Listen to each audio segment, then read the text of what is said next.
Every weekend my husband goes hunting with his best friend, but he comes home with nothing. So I start to get a little suspicious, and I decide to take his crossbow, the arrows that go with it, and hide them under his seat to see if he calls me and says, "Hey babe, where'd you put them? Did you touch them? Did I leave them home?"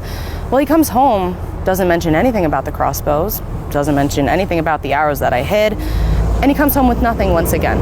So now I'm super suspicious of what's going on. I'm thinking something's not adding up.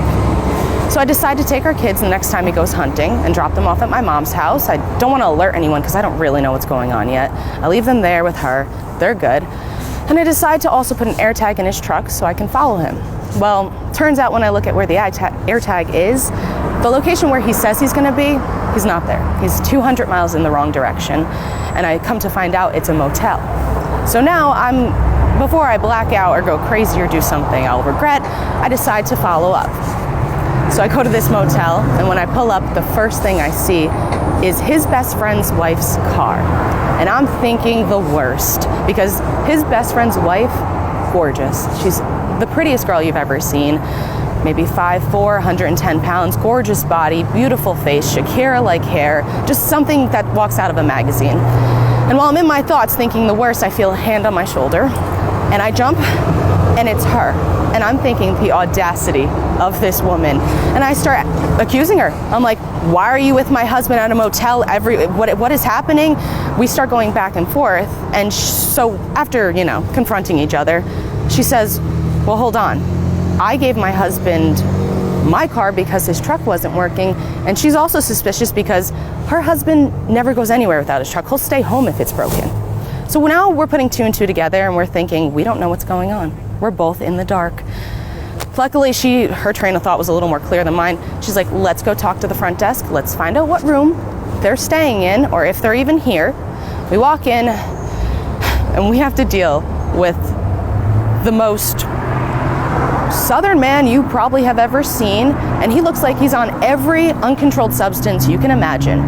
And of course, instead of helping us out, I'm trying to reason with him. I'm like, "Tell me what room they're in, please help us out." He's like, "We can't do that. We have standards here. We won't give out anything."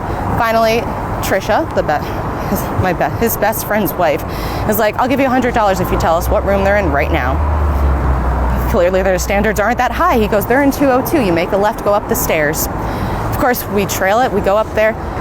Immediately, we get to the flat. We're outside the door. I'm about to knock. She stops me because the first thing we hear is giggling. There's music. And there's partying going on, because it's clearly not just two people in that room. There was more than that.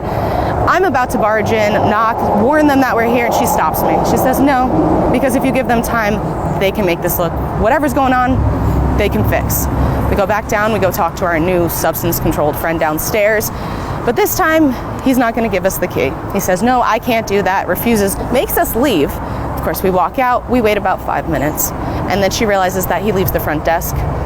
Faster than I could blink, she's behind the desk, grabs the key. We're back up those stairs, in front of the door, puts the key in, opens as quick as possible, and I'm just in a state of shock of what I'm seeing. I'm not even gonna traumatize you guys with it exactly, but just imagine there are 10 other men from our neighborhood, all undressed, all doing things that I won't repeat. She starts screaming. I'm like, "Oh my God, I can't believe this is happening," because my ex-husband now is one of the most homophobic men I have ever met in my life. So I'm just in a state of shock. She starts going off, and I don't know where her mind went, but immediately she starts yelling at everyone in that room. She says, "We're getting a divorce." Me and her are now divorcing them together. We are taking the kids, we're taking the house, we want alimony, we want everything if you want us to stay silent. And I mean, we had the power in that moment. I didn't even realize it. They agree to this. They're like, "Fine, we'll give you everything if you stay quiet about this." So we do. Not a problem. Our divorces go through. We're finalized. We keep everything, which is the least they could do after that scene.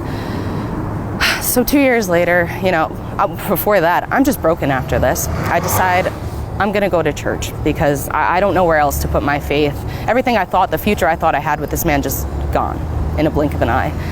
I go to church. The pastor gets me to open up to him. He's like, "Look, God puts things in people's path all the time.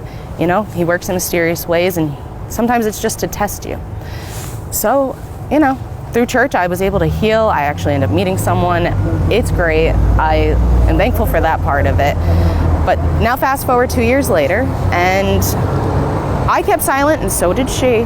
But someone else in that group, another man who was there that night, their wife hired a private investigator, and everything that happened in that love ring came out. All of it. And I still got to keep everything, which is, we love that for us. But it was a long, long journey. And honestly, you know, I do. God works in mysterious ways. He really does. But to anyone out there, you know, if someone is super homophobic, maybe just be a little more than suspicious.